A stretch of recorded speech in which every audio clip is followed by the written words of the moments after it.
चलिए आज का टॉपिक शुरू करते हैं। नंबर 1 पे आते हैं हम लोग आज अपने टॉपिक्स पे सिलेबस के। वो है आपका सर्वेक्षण। सर्वेक्षण को आप पहले बार जान लीजिए कि सर्वेक्षण को हम भूमापन के नाम से भी जानते हैं। किस नाम से जानते हैं? भूमापन। एक्चुअली भूमापन क्या होता है? भूमि को नापने की जो हमारी टेक्निक्स होती है उसको हम कहते हैं भूमापन। सर्वेक्षण मतलब किसी भी प्लॉट्स का सर्वे करना और उसको नापने के लिए विभिन्न प्रकार की जो टेक्निक्स यूज होती हैं उसका अध्ययन आप इस सिलेबस के अंतर्गत करेंगे। तो जो आपका पहला सिलेबस होने वाला है वो होने वाला है सर्वेक्षण, जिसके अंतर्गत भूमापन जिसे आप कहते हैं। आइए जानते हैं इसमें आप क्या क्या चीज़ें सीखेंगे। पहली बात तो आप इसमें पहले भूमापन के जो यंत्र होते हैं, जिन यंत्रों की सहायता से आप इसको नापेंगे, जैसे मान लीजिए आपके पास कोई यंत्र हो गया आपका, वो हो गया आपका जरीब। ठीक है, जरीब हो गया।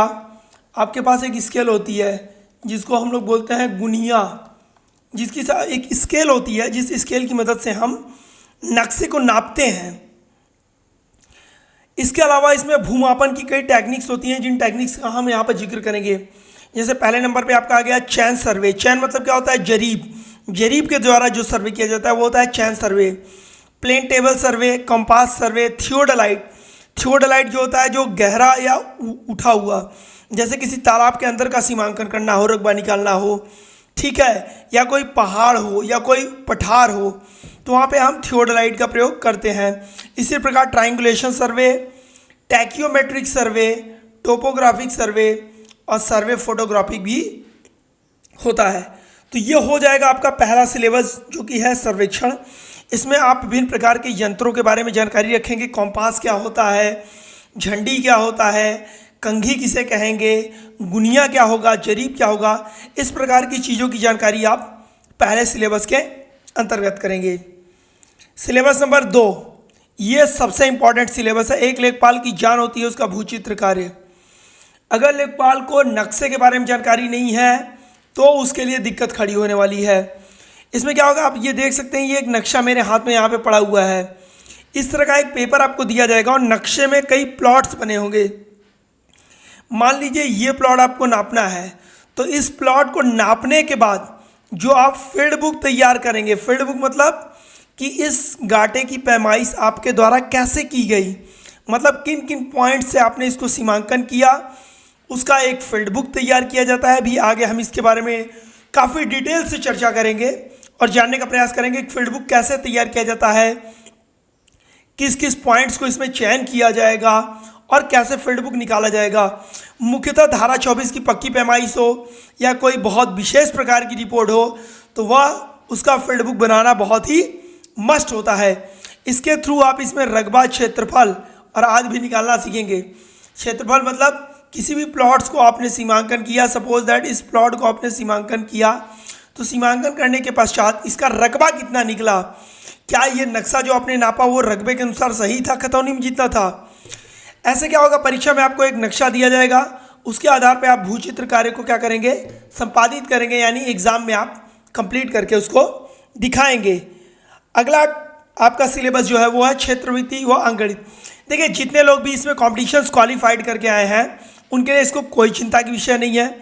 इसमें मोस्टली आपको आयत, वर्ग, वृत्त, त्रिभुज, इन सब चीज़ों का क्षेत्रफल, यानी जो आपका मौके पर जो ज़मीन होती है, प्लॉट्स होते हैं, लगभग वो इन्हीं सब माध्यम से होंगे। कुछ टेढ़े मेढ़े भी होंगे, उनको भी हम डिफरेंट सेक्शंस में कट करके निकालेंगे। बट फ़र्क इतना है कि अभी तक यहाँ पे मान लीजिए एक आयत है, एक आयत में आपका ये हो गया लेंथ, ये आपका हो गया ब्रेड्थ। अब यहाँ पे क्या था, सेंटीमीटर मीटर चलता था, अब यहाँ पे लाठा चलेगा। क्या चलेगा?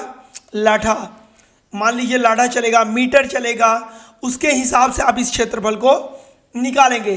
कुछ जगहों पे क्या होगा, साधारण अंकगणित के फॉर्मूले आदि भी आएंगे, जैसे ब्याज और चाल, समय, इन सब चीज़ों के भी कुछ क्वेश्चन आएंगे, पर वो बेसिक होंगे। तो इस सिलेबस को अगर जिनकी भी मैथ अच्छी है तो बहुत ज़्यादा ध्यान देने की जरूरत नहीं है। हाँ, जो आपका प्लॉट्स का रकबा निकालने का तरीका है उसको आप इस फॉर्मूले में इम्प्लीमेंट करिएगा। इसमें समान अंकगणित के फॉर्मूले व सवालों का थोड़ा बहुत आप अभ्यास कर लीजिएगा या बैक ईयर के आप पेपर जरूर देख लीजिएगा।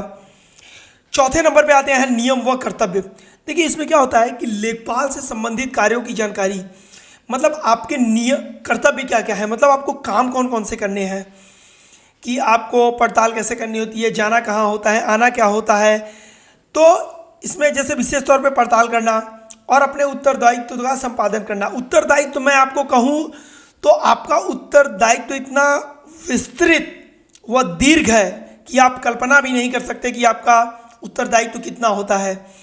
आपके हल्के में घटने वाली छोटी से छोटी लेकर बड़ी से बड़ी घटनाओं तक आपका उत्तरदायित्व निर्धारित होता है।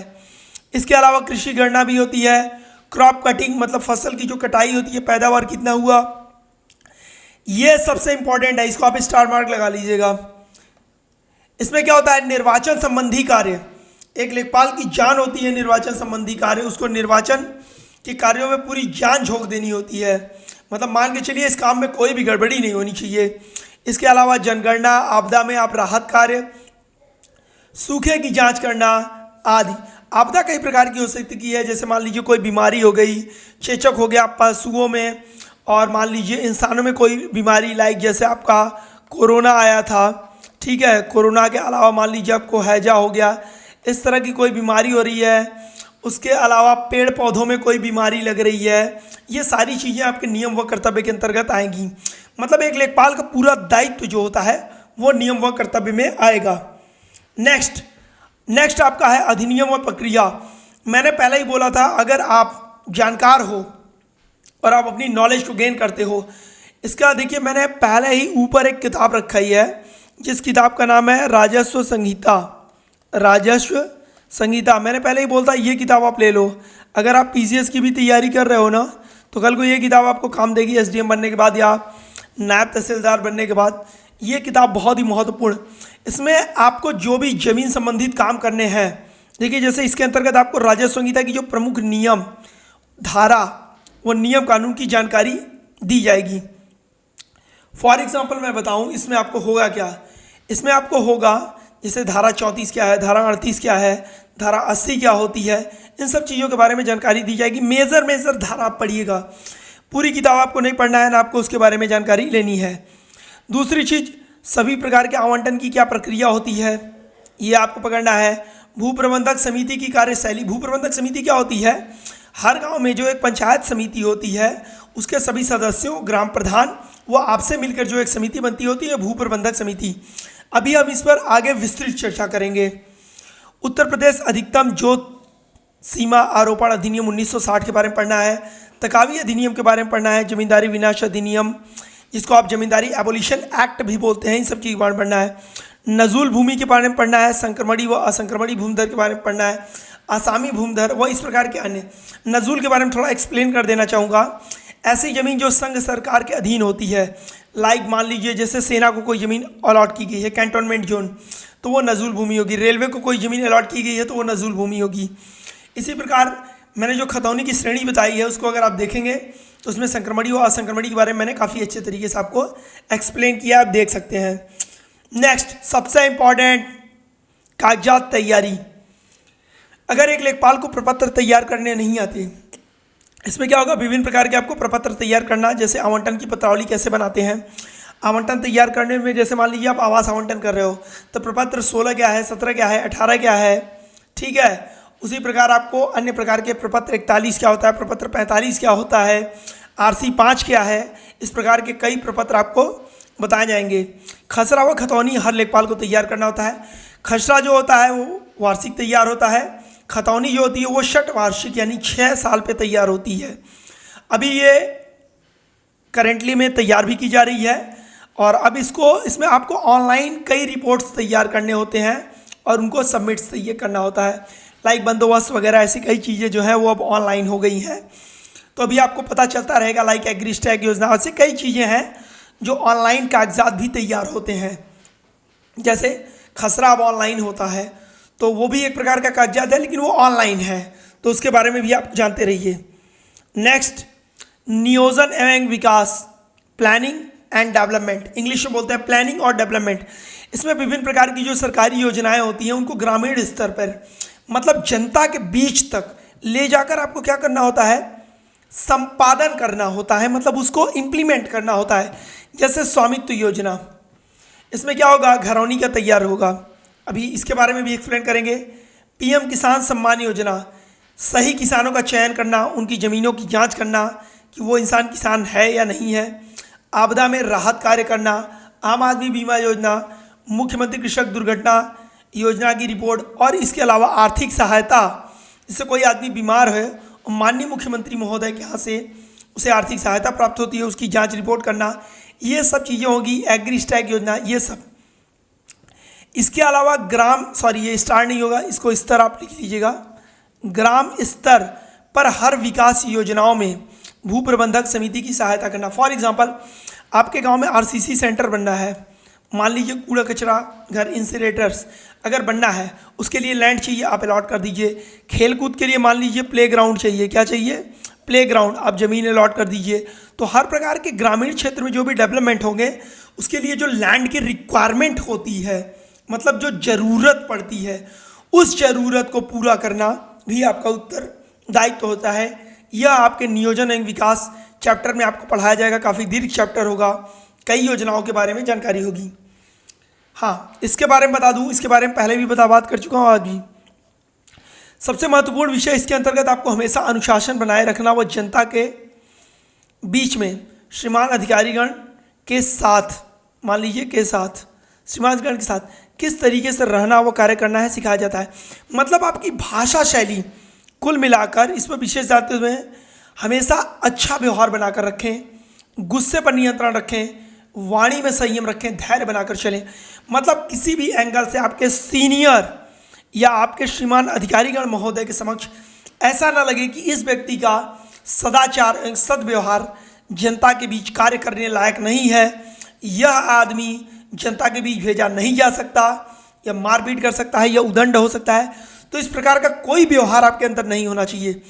कभी कभी क्या होगा कि आपको जनता के सामने ऐसी स्थिति या सिचुएशन पैदा होगी, मान लीजिए मारपीट हो गई, आप हैं वहाँ पर जनता के बीच में, जनता आपको गाली गलौज दे रही है, आपको क्या करना है, वहाँ पे आपको शांत रहना है और जनता को क्या करना है, समझाना है कि नहीं यार, लड़ाई झगड़ा मत करो। आपको अपनी बुद्धि और अपनी शांति का और धैर्य का प्रयोग देते हुए वहाँ से उस सिचुएशन को निकाल ले जाना है, बिना किसी प्रकार की कोई घटना घटे। देन आप टॉपर हो या आप टॉप पे हो, मान लो एक्सपर्ट बंदे हो कि ये बंदा दमदार है, ये क्षेत्र में किसी भी क्रूशियल कंडीशन को इजीली हैंडल कर लेता है। और हाँ, अगर इसमें आप एक बार टारगेट आ गए और अंडर ट्रेनिंग आपका एक बार भी लिखा गया कि आपका सदाचार और सद्व्यवहार कार्य करने योग्य नहीं है, तो मान के चलिए आपकी सेवा एक प्रकार से समाप्त ही मान के चलिए। क्योंकि एक जनता के बीच में कार्य करने वाला एक अधिकारी या एक कर्मचारी जिसको 24 घंटे जनता के बीच में कार्य करना है, तो उसके अंदर एक पेशेंस तो होना जरूरी है, तो इसको आप बना कर रखेंगे। नेक्स्ट, ये इस बार ऐड किया है, फर्स्ट टाइम ये सिलेबस ऐड किया गया है। इसमें नंबर 1 पे क्या है, कंप्यूटर का परिचय। मतलब बेसिकली आपको कंप्यूटर क्या होता है, एक लूसेंट की किताब ले लीजिएगा, उसमें आप कंप्यूटर को बेसिक चीज़ें सब मिल जाएंगी। हार्डवेयर एंड सॉफ्टवेयर, जैसे हार्ड डिस्क क्या होती है, सॉफ्ट डिस्क क्या होती है, पेन ड्राइव्स क्या होती है, स्पीकर्स वगैरह, व्हाटएवर सबको पता है लगभग जितने लोग हैं। डिस्क ऑपरेटिंग सिस्टम डॉस, इसके बारे में शायद थोड़ा बहुत बताया जाए। Word star, page maker, MS office, मुझे जहाँ तक लग रहा है सबसे ज़्यादा काम आपको एमएस ऑफिस पे ही करना है। RDBMS, database management system, DBMS, ये भी आपको बताया जाएगा। कंप्यूटर पर सेवा आपको क्या क्या करनी है, लाइक एग्री स्टैक हो गया, और आपको खसरा वगैरह कैसे फिट करनी है वगैरह। एनआईसी नेटवर्क, जो जिला हमारा होता है, जिला प्रशासन, वो NIC network, national informatics centre, इस पर काम करता है। तो आप अपने ज़िले के एनआईसी नेटवर्क्स को अच्छे से समझ लें और जान लें उसमें कौन कौन से श्रीमान अधिकारीगण हैं, क्योंकि कभी आपको आपका पासवर्ड रीसेट करना हो या फिर आपको कोई टेक्निकल प्रॉब्लम होती है, तो वो सारी टेक्निकल प्रॉब्लम एनआईसी से ही सॉल्व की जाती है। तो ये बहुत ही महत्वपूर्ण कड़ी है आपके टेक्निकल सपोर्ट्स के लिए। कंप्यूटर पर भूलेख के कार्य कैसे होते हैं, जैसे मैंने आपको पहले ही बताया था, हमारी एक वेबसाइट है board.up.nic.in, इस वेबसाइट्स पे सारे काम संपादित होते हैं, इसको खोल के देख लीजिएगा। उस पर आप कैसे काम करेंगे वो भी आपको बताया जाएगा। मल्टीमीडिया एंड इंटरनेट सभी इस्तेमाल कर रहे हैं भाई, आज के ज़माने में कॉमन आदमी इस्तेमाल कर रहा है, बट मल्टीमीडिया में एक सरकारी कर्मचारी किस तरीके से रहेगा, रिएक्ट करेगा, ये सारी चीज़ें आपको उसमें दिखाई जाएंगी। इसी के साथ ही मैं आज अपनी वाणी को विराम देना चाहूँगा। आशा करता हूँ आज के द्वारा दी हुई मेरी जानकारी आप लोगों को अच्छी लगी होगी। तो प्लीज़ जिन लोगों ने चैनल सब्सक्राइब नहीं किया है सब्सक्राइब कर दीजिए, लाइक कर दीजिए। अब सिलेबस से स्टार्ट करेंगे, एक एक से एक्ट, एक एक से अधिनियम, प्रक्रिया और चीज़ों को हम लोग विस्तृतली एक्सप्लेन करेंगे। धन्यवाद।